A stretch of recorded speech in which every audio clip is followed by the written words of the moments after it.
5টা জুমা এবারে রমজানে আল্লাহ আমাদেরকে দান করলেন, এক পূর্ণ 30 দিন আল্লাহ আমাদেরকে দান করলেন। লক্ষণীয় বিষয় হলো যেদিন সূর্য ডুবলো, নতুন দিনের শাওয়াল শুরু হইল, রমজান সমাপ্ত হলো, দেখার বিষয় হলো আমাদের চেহারা, সুরত, চলাফেরা, আমাদের আচরণ দ্বারাই তো প্রমাণ হইল বৃক্ষ তোর নাম কি, ফলে পরিচয়। আমাদের চলাফেরা দিয়েই তো প্রমাণ হলো যে রমজান আমার জীবনে কি প্রভাব ফেলে।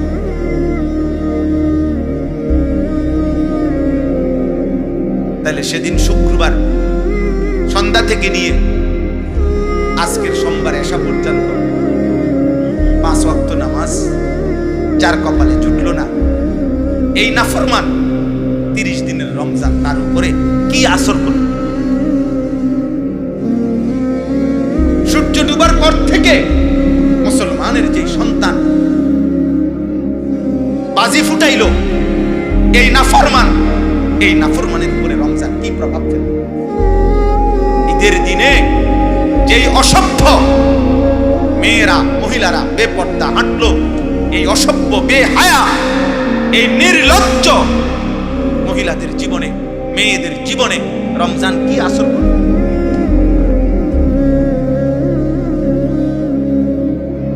দিনের হাই অ্যান্টিবায়োটিক রমজান আল্লাহ তাআলা দিছিলেন।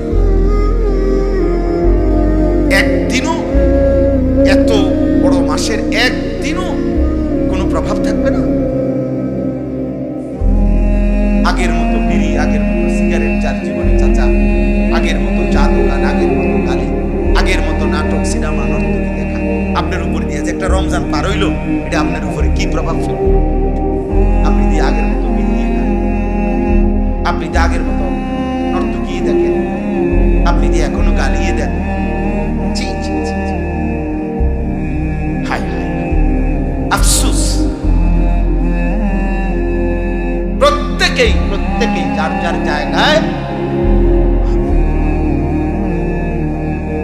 আমিও ভাবি, আপনিও ভাবি, রমজান পরবর্তী আমি একদিন ঈদের পর দিন, এই বছর না, আরো 1-2 বছর আগে, ঈদের পর দিন আমি কুমিল্লা কান্দিরপাল, এক জোড়া জুতা খুব দরকার আমার, এই জন্য জুতা ভাবছি আর কি, যে আজকে যেহেতু ঈদের পর দিনে দেখি কোনো দোকানপাট যদি খালি পাই, অবসর খোলা পাই, এক জোড়া জুতা কিনি, আমার দরকার ছিল। গেছি আমি, একটা দোকান খোলা পাইছি, তো দেখলাম যে উনি দোকানে আসে। আমি বললাম, ভাই আপনি আজকে ঈদের পর দিন দোকান খোলা রাখছেন? বললো যে হুজুর জুতা বেচার জন্য খুলি নাই, এই শেষের দিয়ে এই টাইমটা 10 দিন 15 দিন শুধু বেচে গেছি। কি বেচতাম, কত বেচতাম, মাল আছে কি আছে না আছে, মানে আমার পুঁজি খাটাইলাম কত, মাল বেচা হইলো কত, এগুলোর বইয়া মূলত কিন লাগতেছে। এই জন্য দোকান করছি না, মূলত কিনে বেচার কোনো কি ছিল না, উদ্দেশ্যে খুলি। তাহলে এক কাস্টমার আর এক দোকানদারও নিশ্চিত রমজান শেষে এই 2-1 দিনের মধ্যে সে নিশ্চয়ই হিসাব মিলাইছে যে তার এই 1 মাসে বেচা কিনা কেমন হয়েছে, মিলাই নাই? তাহলে আমরাও মিলাম। তোমরা যারা 15 বছর থেকে 14 বছর বয়স বা 15 বছর থেকে নিয়ে এবারে যার বয়স যে 80 বছর হোক আর 800 বছর হোক, আমি আপনি হিসাব মিলাম। সাবালক যারা প্রাপ্তবয়স্ক, 14 বছরের পরে 15 বছরের ভিতরে, এই 1 বছরের ভিতরে একটা ছেলে প্রাপ্তবয়স্ক হয়, সাবালক হয়, তার উপরে শরীয়তের সমস্ত হুকুম বর্তায়, সে প্রাপ্তবয়স্ক হয়, তার প্রথম বীর্যপাত হয় 14-এর পরে 15-এর আগে। 13 থেকে 14 বছরে, এই 1 বছরের ভিতরে কোনো মেয়ে প্রাপ্তবয়স্ক হয়, সাবালিকা হয়, তার মাসিক ঋতুস্রাব শুরু হয়। তাহলে এই বয়স থেকে ছেলে, মেয়ে, পুরুষ, নারী আমরা হিসাব মিলানো উচিত। গত 1 মাসের রমজান পরবর্তী আমার উপরে, আপনার উপরে আল্লাহ তাআলা যে বলছেন লাআল্লাকুম তাত্তাকুন, আমি আল্লাহ রমজান দিলাম যেন তোমরা মুত্তাকি হইতে পারো, যেন এই যোগ্যতা তোমাদের মধ্যে আসে, যে গুনাহ থেকে তোমরা বিরত হবে, নেক আমলে অভ্যস্ত হবে, এটা যেন তোমাদের মধ্যে এই শক্তি, এই স্পিরিট, এই জজবা তৈরি হয়। এজন্য আমি রমজান দিয়েছিলাম। তো এবার আমরা হিসাব করি এটা আমার মধ্যে আসছে কি। তিনটা উদ্দেশ্যে আল্লাহ তাআলা রমজান কোরআনে উল্লেখ করছেন। এক হলো লাআল্লাকুম তাত্তাকুন, যেন তোমরা মুত্তাকি হইতে পারো। মুত্তাকি অর্থ হলো দুইটা, গুনাহ ত্যাগ করা, নেক আমলে অভ্যস্ত হওয়া, এরে কি বলে? মুত্তাকি। আর হলো লাআল্লাকুম তাশকুরুন, তোমরা যেন আমি আল্লাহর কৃতজ্ঞতা, শুকর আদায় করতে পারো। আমার সমস্ত নিয়ামত আমার মর্জি মতো ব্যবহার করতে হবে, এই বুঝ, এই শুকর, এই কৃতজ্ঞতা আমি আল্লাহর প্রতি তোমাদের যেন হয়, এই জন্য আমি রমজান দিয়েছি। তিন নাম্বার হলো লাআল্লাহুম ইয়ারশুদুন, আমার সমস্ত বান্দা যেন হেদায়েতের রাস্তা, জান্নাতের রাস্তা পেতে পারে, এই জন্য রমজান দেওয়া। এখন বলে আমিও হিসাব মিলাই, আপনিও মিলাই, আমরা প্রত্যেকেরই হিসাব মিলাই। যদি দেখেন সব কিছু আগের মতোই, চাল চলন, উঠা বসা, লেনদেন, কথাবার্তা, চুল চেহারা, আদব আখলাক, চিন্তা চেতনা সব আগের মতো, হায় না ফরমান, তাহলে রমজান তোর উপর দিয়ে কি গেল? কে আসলো আর কে গেল? কি অর্জন? এই জন্য আমার খুব ভয় হয়, খুব ভয় হয়। এ কথা মনে হয় যে রমজান শেষ হইতেই আবার আগের মতো পাপে, গুনায়, যার যেই গুনাহ ছিল ওই গুনায় আবার আগের মতো যে লিপ্ত হয়ে গেল, সে যেন, আমার মনে হয় আর কি, সে যেন আল্লাহকে বৃদ্ধাঙ্গুলি দেখাইয়া আল্লাহকে বলল, তোমার রমজান তুমি নাও, তুমি দিছো, তুমি শেষ করছো, এটি তোমারটি তোমার কাছে রাখো, আমি নাফরমান আগের মতোই হেলো রইলাম। সে যেন আল্লাহর কাছে বলতেছে, দাও, তোমার কাছে আযাব থাকলে দাও, কি করবা করতে আর করো, আমি মিথ্যাই বলবো, আমি নাচ গান, জিনা, ব্যভিচার, মদ, জুয়া, সুদ, কিস্তি, হারাম, আমি এর মধ্যেই থাকবো, আমি বেপরদাই চলবো। হযরত নূহ আলাইহিস সালাম 950 বছর মানুষ, উট বাদামও খাইও না, বাপ, ছোট ভাই, বাবা খাইও না, পরে পরে, ঠিক আছে, মনোযোগ দিয়ে শোনো, এমনি বসে থাকো চুপচাপ, বরকত। ছোট বাচ্চাদের জেহান শক্তি ভালো থাকে, এমনি শুনে থাকলেও শুনতে শুনতে আরেকজনে বলতেছে, এটা শুনলে অনেক কথা বলতে পারে, অনেক কথা। আমার ছোট মেয়ে 4 বছর, 4.5 বছর, আমার ছেলে কোরআন শরীফ পড়ে, ওর শুনতে শুনতে সূরা ফাতিহা বলতে পারে, হাদির গজল পুরাটা করতে পারে, লম্বা প্রায় 5-7 মিনিট, এই তো শুনতে শুনতে বলতে পারে। এই জন্য বাচ্চাদের জন্য উচিত এমনি শুনতে থাকে, বাকি কাউকেই গাফলতের মধ্যে ছেড়ে না।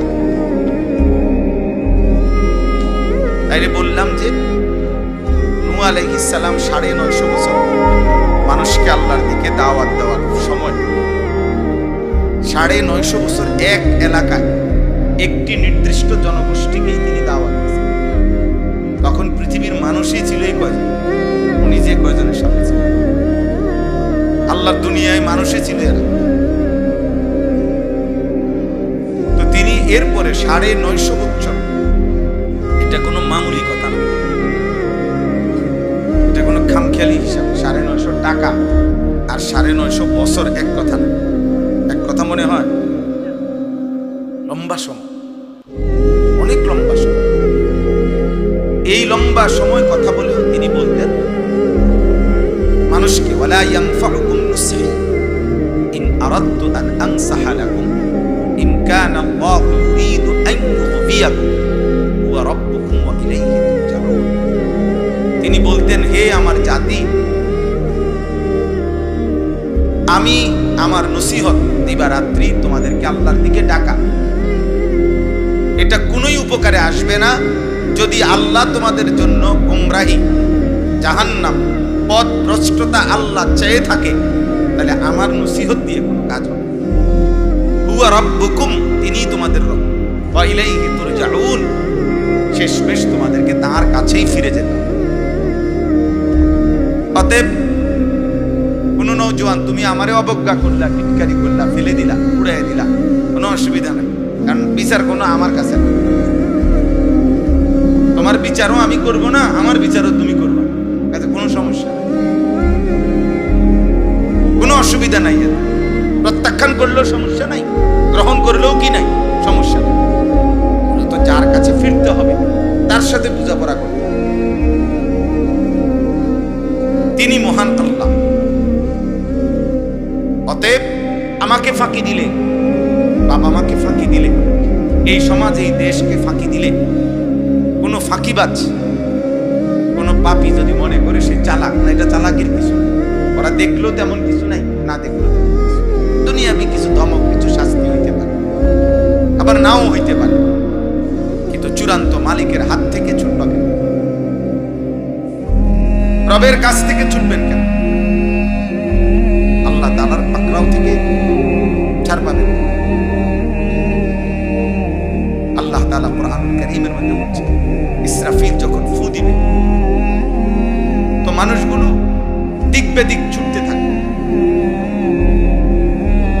ইয়াকুলুল ইনসানু ইয়াউমাইদিন আইনাল মাফার, আর মানুষ তখন অস্থির, পাগল, মাতাল হয়ে একজন আরেকজনকে জিজ্ঞেস করবে, আজ পালাবো কোথায়? ভাই তুমি বলো, আমি কোথায় দাঁড়াবো? সে বলবে, আমারও জানা নেই, কারোই জানা নেই।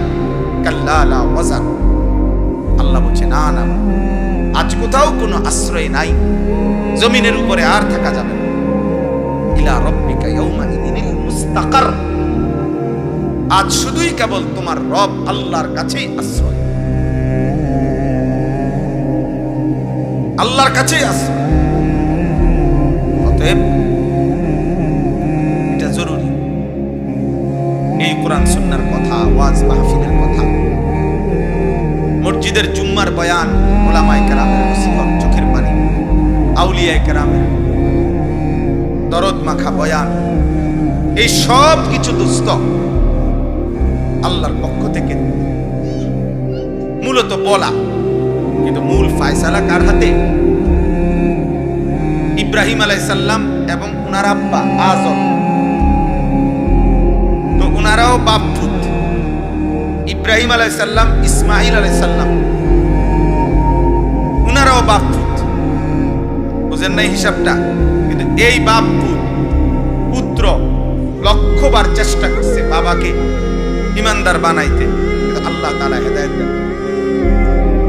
আবার এই বাপ সন্তানকে ছোট্টবেলাতেই বলছে আল্লাহর কথা, যে আমি তোমাকে স্বপ্নে দেখছি, আল্লাহর হুকুমে জবাই করতেছি, তুমি কি বলো? ছেলে বলতেছে, নিঃসন্দেহে নিশ্চিন্তে আপনি আমার আল্লাহর হুকুম পালন করেন। তাহলে কি আশ্চর্য চিত্র! ইব্রাহিম আলাইহিস সালাম, তিনি তার পিতা, উনাকে লক্ষবার বলেও চেষ্টা করেও কিন্তু হেদায়েত মিলল না। আবার ছোট্ট বাচ্চা 8 বছর 12 বছর না হইতেই সেই ইব্রাহিম আলাইহিস সালামেরই সন্তান, সে আল্লাহকে চিনে। তাহলে ফায়সালা মূলত কার? আল্লাহ তাআলা। ফায়সালা মূলত আল্লাহ তাআলা। ইউসুফ আলাইহিস সালাম ছোট্টবেলাতেই ঘর হারা, একবার কূপে ফেলে দিল। এরপরে বণিক দল উনারে বাজারে নিয়ে গেল, ভাইয়া তোমরা এগুলো ঠিকঠাক করতে করতে আমার টাইম শেষ হয়ে যাবে, ঠিক 45 বা 50 যখন বাজবে আমার বয়ান শেষ হয়ে যাবে, আমি 10টার ভিতরে গাড়ি ঢুকবো আবার ইনশাআল্লাহ। অতএব দয়া করে স্বেচ্ছাসেবক হোক, যেই হোক, প্রত্যেকেই চেষ্টা করেন এই অল্প একটু সময় কথা শুনতে, সময়টুকু কাজে লাগাইলে ফায়দা হবে। এই জন্য বললাম,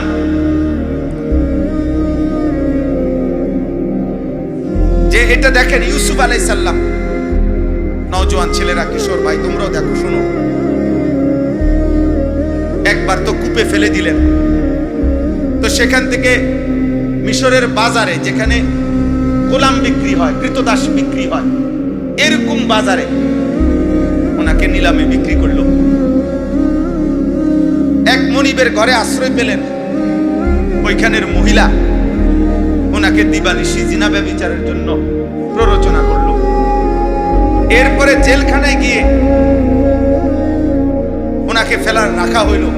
সেখানে সুর, ডাকাত, জোচ্ছর এরকম বাজে মানুষদের সাথে ওনাকে থাকতে দিল। এটাই কোরআনের তাফসীর। তাইলে এরপরে এই পরিবেশে, সেই ছোট্টবেলায় ঘর হারা মিশরে, অথচ ওনার বাবা নাই, মা নাই, আত্মীয় নাই, স্বজন নাই, যেই বাড়িতে উনি বড় হইছেন ওরা কুফর, ওরা মূর্তি পূজক। জুলাইখার স্বামী, এরা তো সবাই মূর্তি পূজক। তাহলে এর ভিতর দিয়ে ইউসুফকে আল্লাহ চিনাইল কে? ইউসুফকে তার আখলাক চরিত্রের হেফাজত, জিনা করা যাবে না, বেবিচার করা যাবে না, এমন উত্তম আখলাক সাজাইয়া দিল কে? নিশ্চিত তিনি শুধুই আল্লাহ। কে?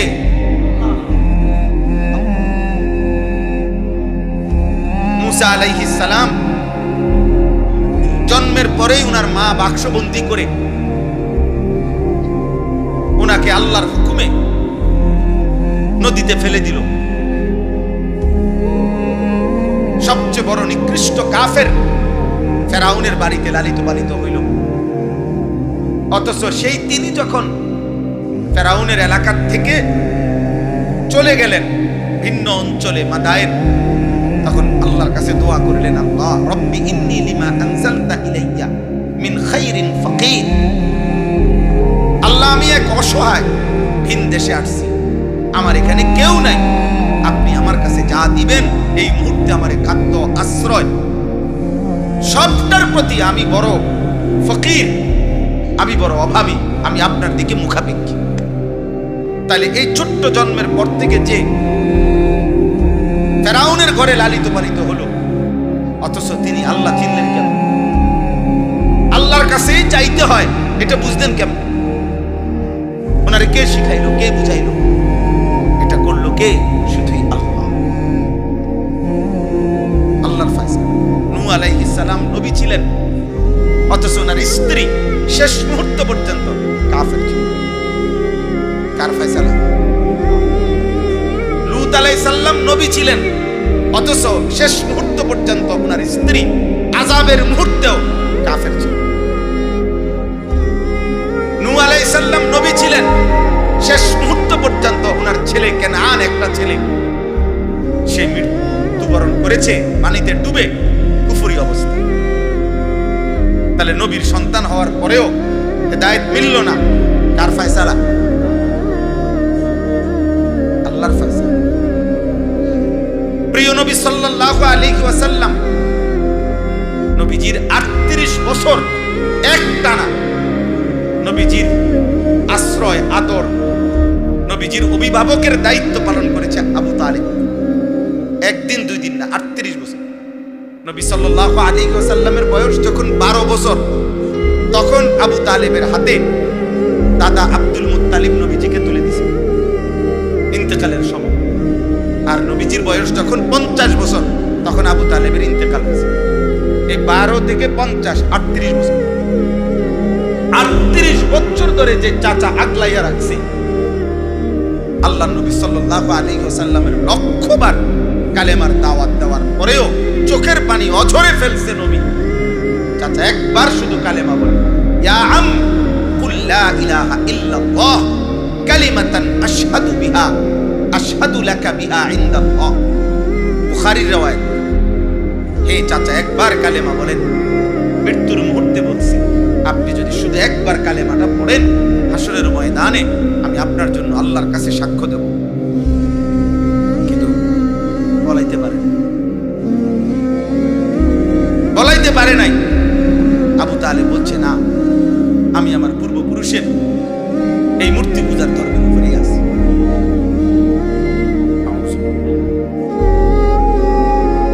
আল্লাহ নবী সাল্লাল্লাহু আলাইহি ওয়াসাল্লামের চাচা, নবীর চোখে পানি ঝরছে, অথচ আল্লাহ তাআলা বলছে, না বন্ধু, আমি দেব না, আপনি বললেও দেব না, কানলেও দেব না। জন্য দোস্ত, দুনিয়ার ভাত মাছ খাওয়া, বিল্ডিং করা আর পেশাব পায়খানা করা এটা সহজ বিষয়। এ তো জন্তু জানোয়ারের স্বাভাবিক বিষয়। এই প্রয়োজন, এই চাহিদাগুলো তো জন্তু জানোয়ারেরও পূরণ হয়। কিন্তু ঈমান, তাকওয়া, সিজদা, আল্লাহর গোলামি, 5 ওয়াক্ত নামাজ, ওয়াক্ত মতো সিজদা দেওয়া, হালাল হারাম মেনে চলা, এটা মালিকের আলাদা তৌফিক, দয়া, ইহসান, আল্লাহর দেওয়া তৌফিক ছাড়া হয় না। ভাত সবে খাইতেন, পেশাব পায়খানা সবাই করতেন, বিল্ডিং একখান সবাই বানাইতেন। বদিল্লার অফিস বিল্ডিং আছে, রিস্কাওয়ালা, কুলিওয়ালা, ঠেলাওয়ালা, দিন মজুরের ঘরেও ফ্রিজ আছে, সোফা আছে, ডাইনিং টেবিল আছে, টাইলসওয়ালা বাথরুম আছে। তেমন কিছুই। মূল বিষয় হলো ঈমান, মূল বিষয় হলো হেদায়েত, মূল বিষয় হলো আল্লাহকে চিনা, মূল বিষয় হলো আখিরাতকে বুঝা, মূল বিষয় হলো এই কপাল আল্লাহকে সিজদা, মূল বিষয় হলো আল্লাহ তাআলা এক এক হুকুমের গোলামি। তোমরা নওজোয়ান ছেলে পেলে না তোমরা বুঝলা, না তোমাদের অভিভাবকরা বুঝলা। অভিভাবক ব্যস্ত দুনিয়া সাজাইতে, তোমরাও ব্যস্ত দুনিয়া ভোগ করো। বাপ মারো সময় নাই, 24 ঘন্টার ফিকির। খাট বানানি শেষ হইলে সোফা, সোফা বানানি শেষ হইলে ডাইনিং টেবিল, দরজা লাগাইলে চিৎকারি, চিৎকারি লাগাইলে দরজা, একটার পর একটা দুনিয়া, দুনিয়া, দুনিয়া, দুনিয়া, দুনিয়া। আর সন্তান তোমার হাতেও সময় নাই। মোবাইল তোমারে সারাক্ষণ পাগল বানায় রাখছে। নারী, ছবি, গান, নাটক, সিনেমা, অশ্লীলতা, অসভ্যতা, নোংরামি, উলঙ্গতা, হারাম প্রেম, হারাম সম্পর্ক। আল্লাহ কোথায়? আখিরাত কোথায়? সিজদা কোথায়? মহান আল্লাহ পাক রব্বুল আলামিন বলেন, বান্দা, রমজান আমি নিজ হাতে সাজাইছি। রমজান আমি আল্লাহ নিজ হাতে সাজাইছি। আমার হাতে আমি আল্লাহ সাজাইছি। একদিকে রোজা, আরেকদিকে তারাবি, একদিকে ইফতার, আরেকদিকে সাহরি, ইতিকাফ, শবে কদর, বেজর রাত্রি, প্রথম অংশ রহমত। আমি আল্লাহর মাগফিরাত দিতে হলে আমার দয়া লাগবে, এজন্য আগে রহমত দিলাম। রহমত দেওয়ার পরে এরপরে আমি মাগফিরাত দিলাম, এরপরে জাহান্নাম থেকে নাজাত দিলাম। একটা একটা আমলকে 70 গুণ বাড়িয়ে দিলাম। সব দিক দিয়া আমি আল্লাহ রমজানকে সাজাইলাম। শুধু তুমি একটা একটা বান্দাকে জাহান্নাম থেকে বাঁচাইয়া আমার সমস্ত ইমানদার বান্দাকে জান্নাত দিতে। কিন্তু পূর্ণ 30 দিন তোমার উপর দিয়ে গেল। 5টা জুমা এবারে রমজানে আল্লাহ আমাদেরকে দান করলেন। এক পূর্ণ 30 দিন আল্লাহ আমাদেরকে দান করলেন। লক্ষণীয় বিষয় হলো, যেদিন সূর্য ডুবলো, নতুন দিনের শাওয়াল শুরু হইল, রমজান সমাপ্ত হলো, দেখার বিষয় হলো আমাদের চেহারা, সুরত, চলাফেরা, আমাদের আচরণ দ্বারাই তো প্রমাণ হইল বৃক্ষ তোর নাম কি, ফলে পরিচয়। আমাদের চলাফেরা দিয়েই তো প্রমাণ হলো যে রমজান আমার জীবনে কি প্রভাব ফেলল।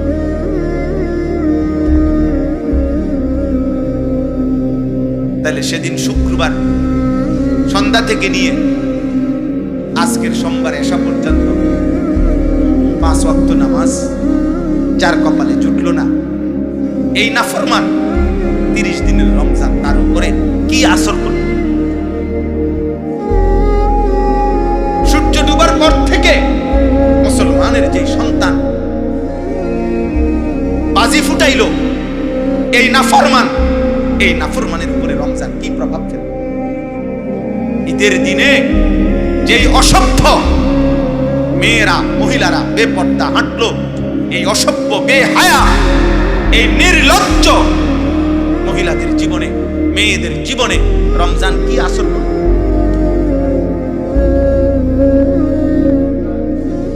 30 দিনের হাই অ্যান্টিবায়োটিক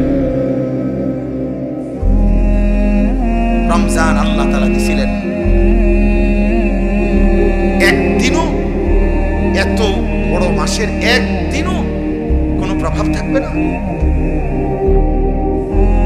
আগের মতো বিড়ি, আগের মতো সিগারেট যার জীবনে চাচা, আগের মতো চা দোকান, আগের মতো গালি, আগের মতো নাটক, সিনেমা, নর্তকী দেখা আপনার উপর দিয়ে যে একটা রমজান পার হইল, এটা আপনার উপরে কি প্রভাব ফেলবে? আপনি দিয়ে আগের মতো বিড়ি খান, আপনি দিয়ে আগের মতো নর্তকী দেখেন, আপনি দিয়ে এখনো গালিয়ে দেন। জি জি জি, হাই হাই, আফসোস। প্রত্যেকেই যার যার জায়গায়, আমিও ভাবি, আপনিও ভাবি।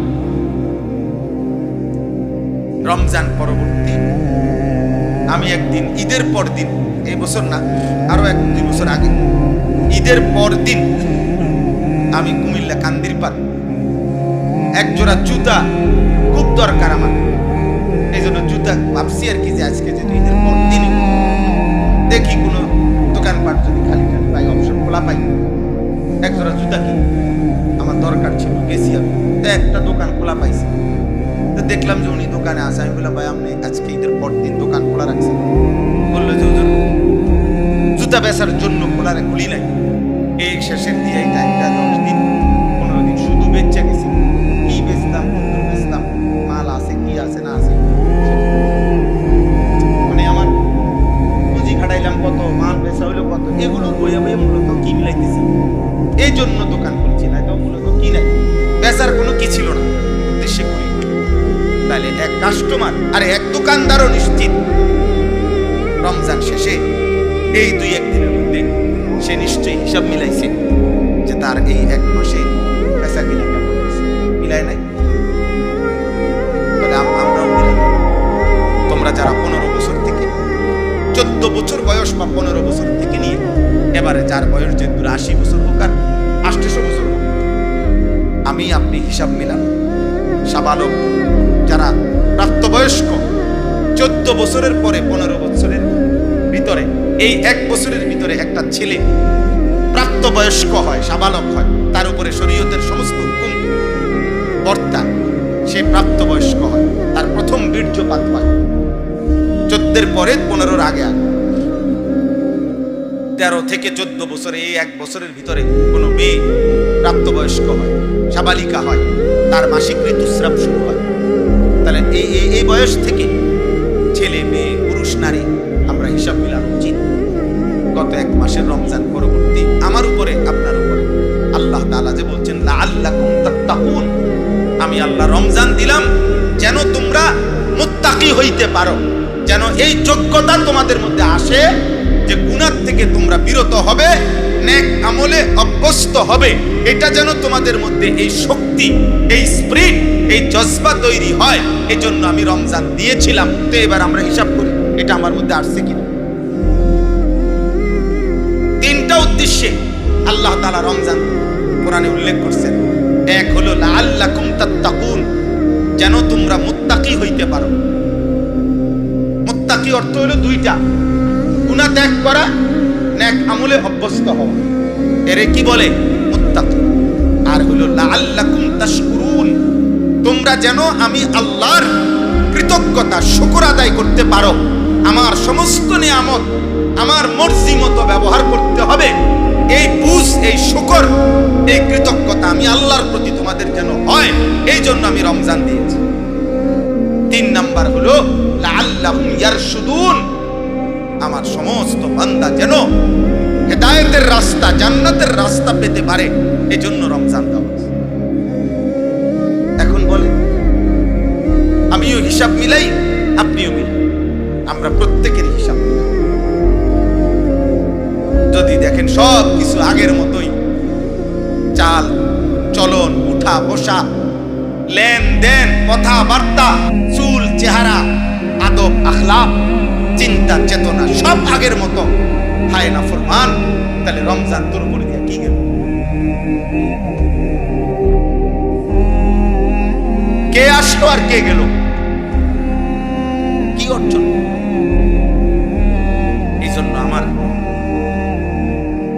ভয় হয়, খুব ভয় হয়।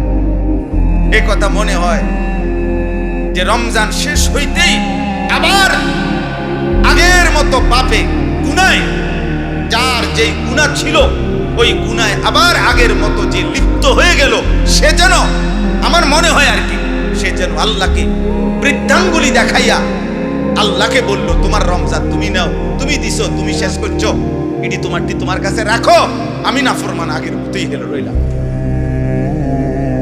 সে যেন আল্লাহর কাছে বলতেছে, দাও, তোমার কাছে আযাব থাকলে দাও, কি করবা করতে আর করো, আমি আমি মিথ্যাই বলবো, আমি নাচ গান জিনা ব্যভিচার মদ জুয়া সুদ কিস্তি হারাম, আমি এর মধ্যেই থাকবো, আমি বেপরদাই চলবো। আহা, আল্লাহ তাআলা আমাদেরকে বুঝ দান করুন। চলেন এবারে এই আয়াতগুলো শুনেন। এই আয়াতগুলোর বক্তব্য আমাদের এই আচরণের কিছুটা কাছাকাছি, এই জন্য এই আয়াতগুলো পড়ছি। 29 নম্বর পারা, 70 নম্বর সূরা, সূরায়ে মাআরিজ এই সূরাটার নাম। এই সূরার ছোট্ট ছোট্ট আয়াত, 18 আয়াত আমি এই শুরুতে তেলাওয়াত করছি। 18টা আয়াত একটানা পড়ে গেছে। এই 18টা আয়াতের তরজমা একদম সংক্ষেপে আপনাদের কাছে পেশ করলেই আমার কথা শেষ। আল্লাহ তাআলা আমাদেরকে তৌফিক দান করেন, আমিন। আমার শ্রদ্ধেয় হযরত মাওলানা মাহমুদুল হাসান সাহেব, উনি আমাকে অনুরোধ করছেন, আর ব্যক্তিগতভাবে আমি আপনাদের এই গ্রাম চিনি, আলহামদুলিল্লাহ অনেক বুজুর্গ আলেম এই গ্রামে ছিলেন, এখনো আছেন। এছাড়াও আমার যতটুকু মনে পড়ে, আমি আগেও কোনো বছর হয়তো এখানে আসছি, যেখানেই হোক, যে পাড়ায় হোক।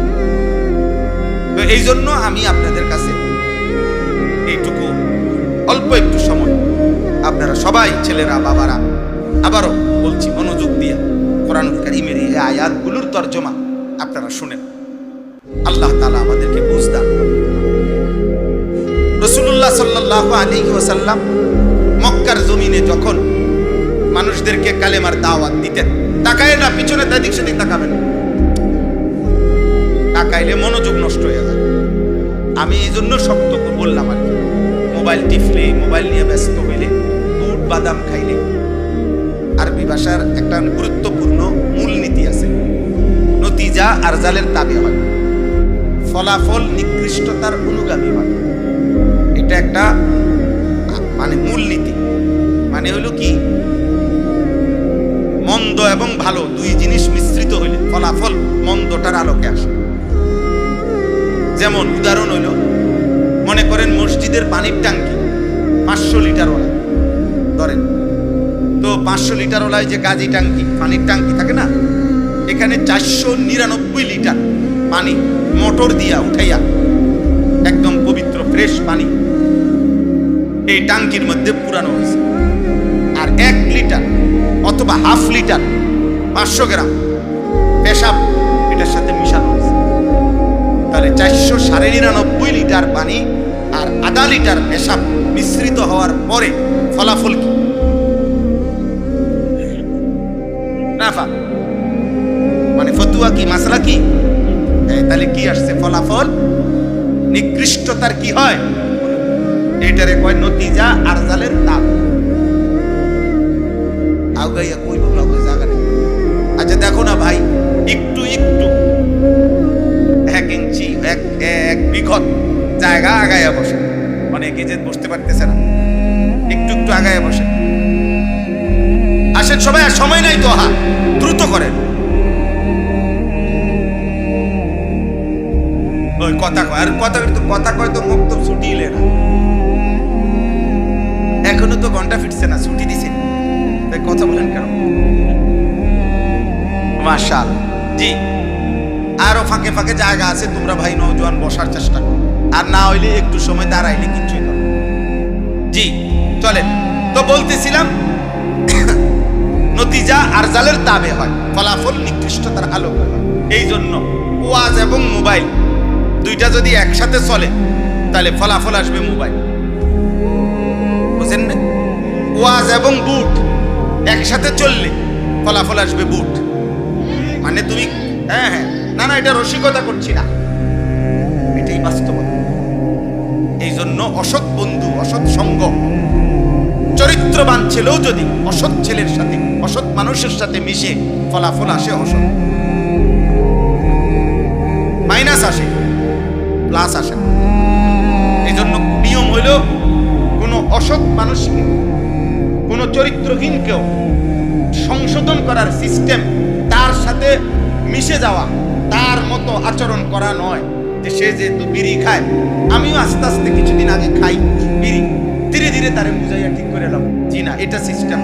সিস্টেম হলো নিজেকে নিরাপদ দূরত্বে রেখে, নিজের ঈমান আমল শতভাগ ঠিক রেখে সংশোধনের চেষ্টা করা, আল্লাহর কাছে দোয়া করা, কারণ ফয়সালা কার হাতে? এটা জরুরি। আমনে হিন্দু মেয়ের সাথে প্রেম করতে করতে ধীরে ধীরে তারে মুসলমান বানাইবেন না, আপনার কাছে ইসলামে তো ঠেকা লাগছে না। এটা আপনাকে বলে নাই আল্লাহ, এটা আপনাকে রাসূলুল্লাহ সাল্লাল্লাহু আলাইহি সাল্লাম বলে নাই, এটা হারাম।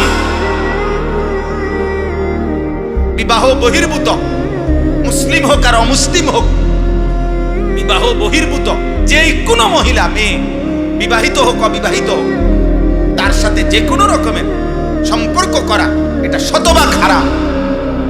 এটা প্রেম নয়, জিনা, ব্যভিচার। এটা ফলাফল আসবে মন্দ। বরং আপনার যদি তারে ইমানদার বানাইবার দরকার, আপনি আপনার ঈমান আমল ঠিক রেখে, আখলাক ঠিক রেখে আপনি তাকে কালেমার দাওয়াত।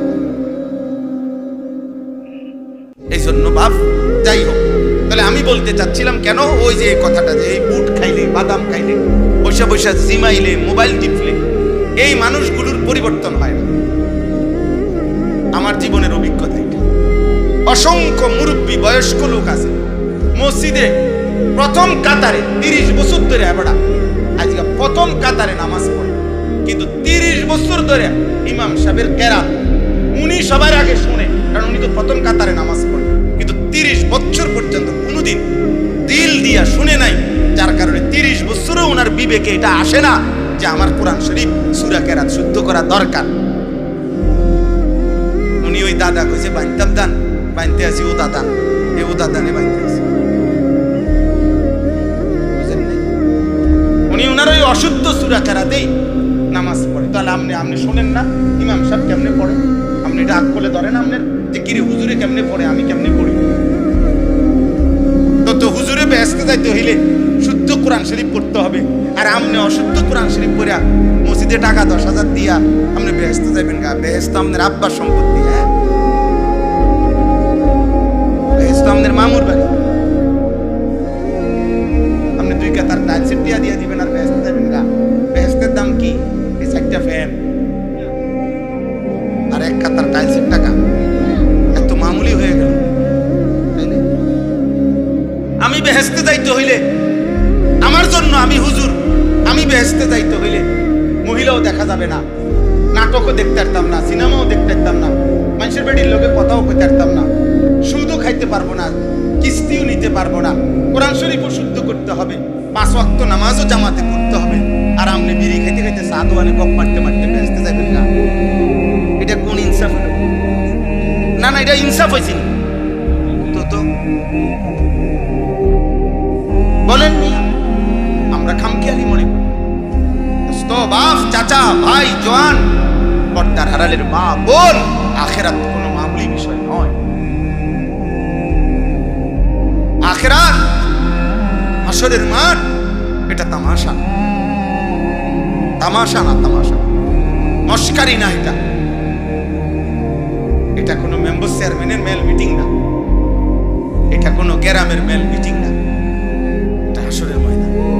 এই এখন শুনেন, এখানে শুনবেন, এক্ষুনি বলতেছি, আল্লাহ তাআলা হাসরের ময়দানের চিত্র, পাপী এবং নাফরমান, কাফের, বেঈমান, জাহান্নামী হাসরের ময়দানে আল্লাহর সামনে কি পেশ করবে, কি বলবে, জাহান্নাম থেকে বাঁচার জন্য, আগুন থেকে বাঁচার জন্য আল্লাহ এখানে বলছেন।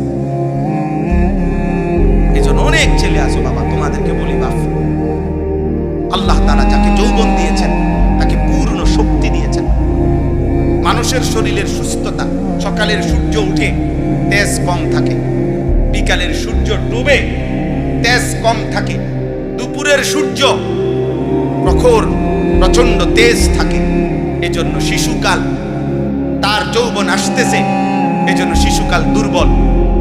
আবার বৃদ্ধকাল, তার যৌবন শেষ হয়ে যাইতেছে, এজন্য দুর্বল। এই জন্য যৌবন দুপুরের সূর্যের মতো, যেখানে প্রচন্ড তেজ থাকে, শক্তি থাকে, হিম্মত থাকে।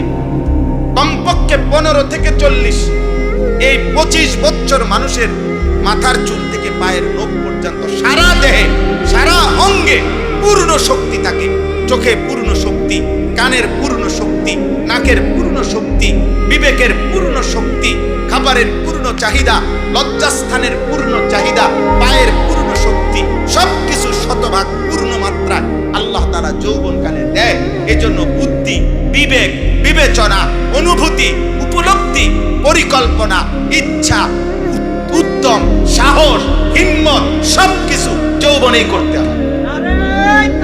এটাই নিয়ম, এটাই নিয়ম, রাহো রাহো, এটাই নিয়ম। এই যৌবন সুন্দর সময়টা, 18 বছরের ছেলে 6 ঘন্টা 8 ঘন্টা ব্যয় করে দিলা মোবাইল টিপতে টিপতে, তো জীবন গড়বা কেন?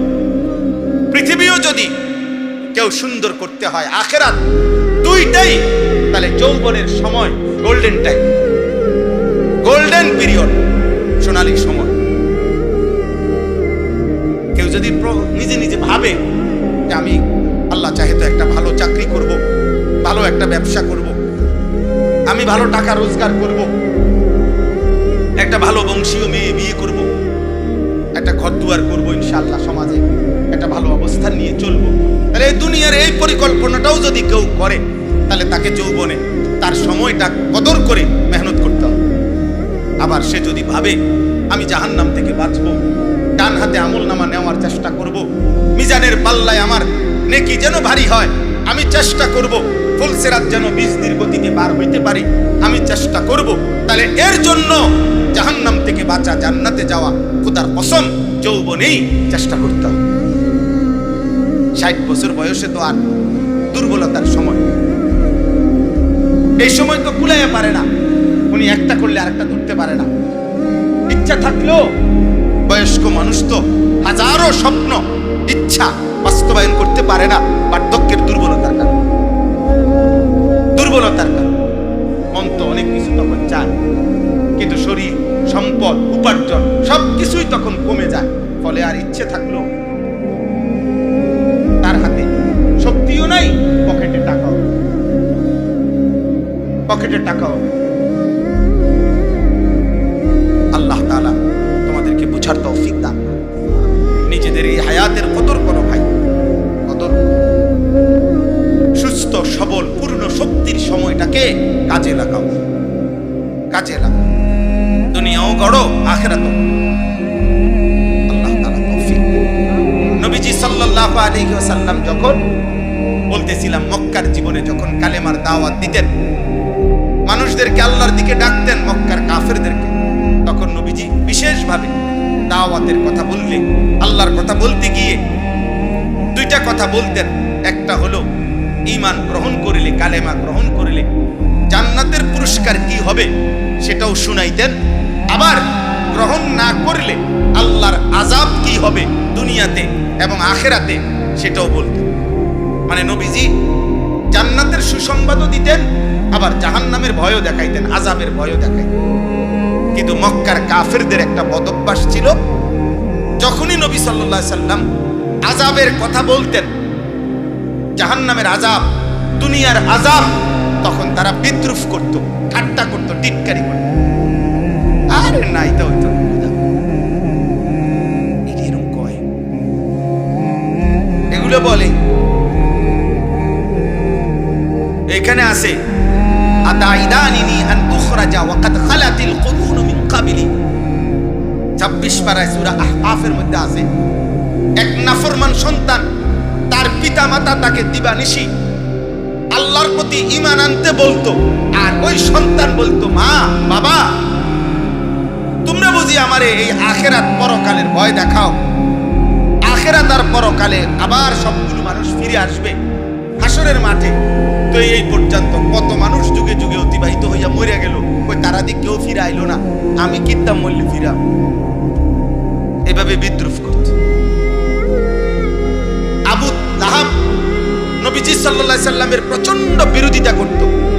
তো ওর সমবয়সী কিছু সাহাবী যারা নবীজির সাহাবী ছিল, ওরা মাঝে মাঝে বলতো আবু লাহাব, সে হাত নাড়তো বেশি। আবু লাহাবের বদভ্যাস ছিল নবীজির পিছনে পিছনে যাকেই নবীজি কালেমার দাওয়াত দিতেন সে তাকে পিছন থেকে এরকম হাত নাড়া নাড়া নিষেধ করতো, মানে শূন্য না, এটি শূন্য না। তো সাহাবীরা তাকে বলতো, আবু লাহাব, আল্লাহ তো ইচ্ছে করলে তোমার হাতে আযাব দিতে পারে, হাত অবশ হইয়া যাইতে পারে।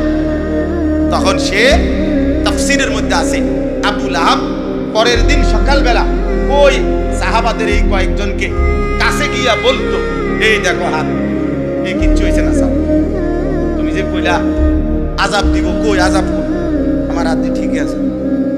এত বড় গাদ্দার আছে, এত বড় বেয়াদব। এই ঠিক এরকম নবীজি একদিন এই মক্কার কাফেরদের সামনে আযাবের কথা বলছেন যে দেখো আল্লাহর আযাব আসবে দুনিয়াতেও আখিরাতেও। আল্লাহ কাউকে নূহ আলাইহিস সালামের জাতিকে পানির আযাব দিয়া ধ্বংস করে দিছে, লূত আলাইহিস সালামের জাতিকে পাথরের বৃষ্টি বর্ষণ করে মাটি উল্টায়া ধ্বংস করে দিছে। এভাবে সব শুনাইছেন। এই সময় একজন কাফের নজর ইবনে হারিস, এই কাফের সর্দার আল্লাহর নবীর উপস্থিতিতে বিদ্রুপ করে টিটকারি করে ঠাট্টা করে আল্লাহর কাছে হাত তুলছে, মুনাজাতের মতো হাত তুইলা নবীজির সামনে বলতেছে, আল্লাহুম্মা ইন কানা হাদা হুয়াল হাক্ক মিন ইনদিক ফাআমতির আলাইনা হিজারাতাম মিনাস সামা আবিতিনা বিআযাবিন আলীম। হে আল্লাহ, মুহাম্মদের কথা মতো যদি সত্যি সত্যি তুমি আযাব দিতেই পারো তো তাইলে এখন আমাদেরকে আযাব দাও, আমরা তোমার কালেমা গ্রহণ করলাম না, চাই তুমি সর্বোচ্চ কি আযাব আছে তোমার কাছে এটা দাও।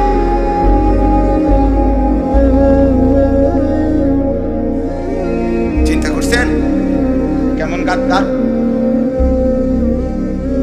হ্যাঁ, জবান বড় সাংঘাতিক। এই জবানে কথা বলতে অনেক সতর্ক থাকা উচিত। আমরা অনেক সময় অনেক মানুষ আছি, সাধারণ মানুষ, অনেক সময় অনেক কথা হাস্যরসিকতার ছলেও বিদ্রুপাত্মক কথা দ্বীন নিয়ে, ইসলাম নিয়ে, আলেম নিয়ে অনেক সময় বলি।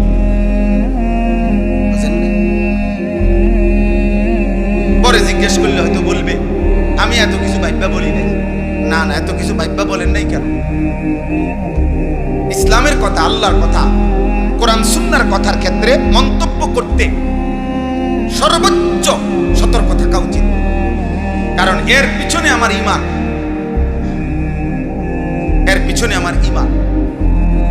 যেমন মনে করেন অনেক সময় আছে অনেক মানুষ কথার প্রসঙ্গে আও রাখেন সব কথার মধ্যে কোরআন কিতাব নাই কথা বলেন, এমন কথা বলে কিনা কেউ? প্রত্যেক কিছুর মধ্যে মিয়া হুজুরের টাইনা আনেন, সব কিছু হুজুরের জিঙ্গাইলে চলন দেব নি দুনিয়া। তাহলে কারে জিগাইব? বাকিটা আমনে যে হুজুরের জিগান যাইবে না কিছু জিনিস, তো ওই জিনিসগুলো আপনি কারে জিগাইয়া চলবেন? শয়তান রে। কথা বলেন না কেন? শয়তান রে জিজ্ঞাসা করে চলবেন। তাহলে এটা কি বললেন?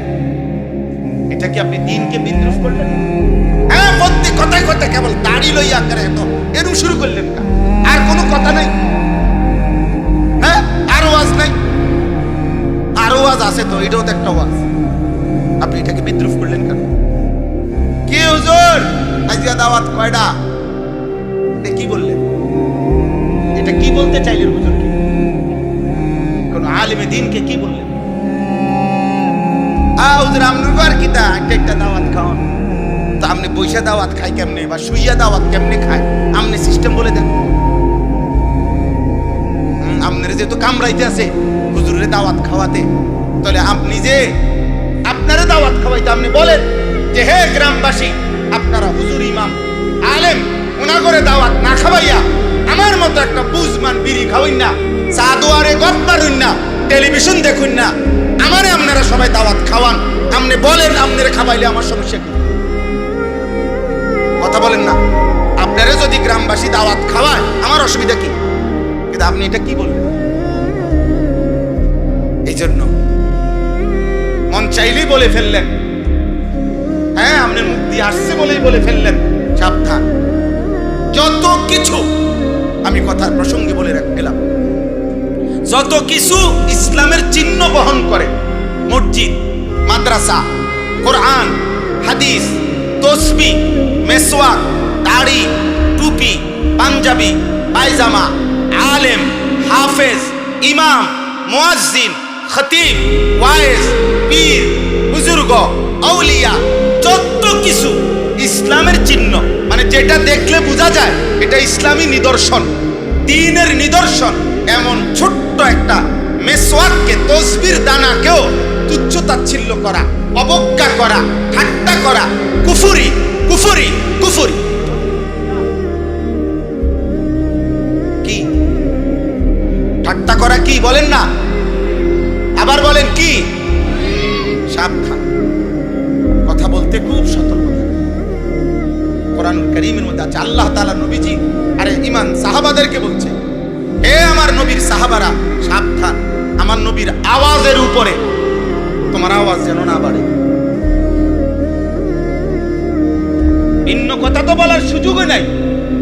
লা তারফাউ আসওয়াতাকুম ফাওকা সাওতিন নবী, নবীর আওয়াজের উপরে আওয়াজ বড় করবে না, তাইলে পুরা জিন্দেগীর আমল এক মিনিটে আন তাহবাতা আমালুকুম, পুরা জীবনের আমল শেষ হয়ে যাবে। এই আয়াত নাজিল হওয়ার পরে আর তাফসীরের মধ্যে আছে আবু বকর সিদ্দিক রাদিয়াল্লাহু তাআলা আনহু এত আস্তে কথা বলতেন, নবীজি কোনো কোনো সময় দুইবার তিনবার জিজ্ঞান লাগতো যে আবু বকর কি বলছো বুঝি নাই, আবার কম। হযরত ওমর রাদিয়াল্লাহু তাআলা আনহু এই আয়াত নাজিল হওয়ার পরে অঝরে কাঁদতেছিলেন। আল্লাহর নবী বলেন, কাঁদো কেন? হযরত ওমর বলেন, ইয়া রাসূলুল্লাহ, আমার স্বাভাবিক কথার আওয়াজও একটু বেশি হয়ে যায়, আমি তো আওয়াজ ছোট করতে পারি না, আমার ভয় হয়